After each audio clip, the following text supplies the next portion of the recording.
Hello, I'm Tacon, the Groceries Code Adjudicator, and this is a short video to tell you about my role.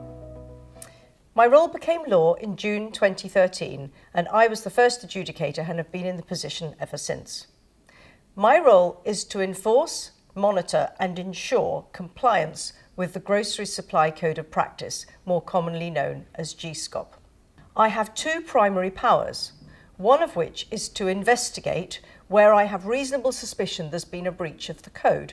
When that happens, I will be able to issue requests for information on the retailers and the suppliers involved and look at an issue in great detail. Should I find at the end of the investigation that a retailer has breached the code, I have three sanctions at my disposal. The first is what would commonly be called name and shame. The second is to make recommendations to the retailer, which I will make sure are followed and implemented. And the third is the ability to fine.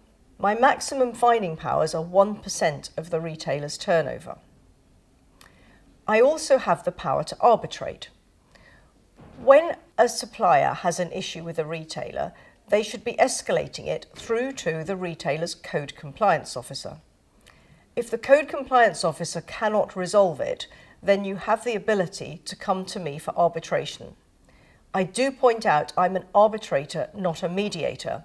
It is quite a complex legal procedure and not to be undertaken lightly.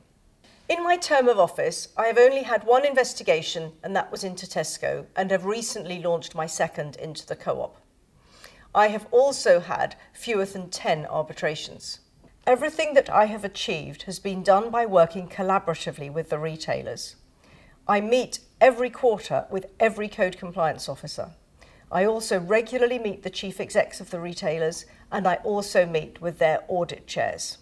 At each of these meetings, I will be raising issues that I have heard from suppliers.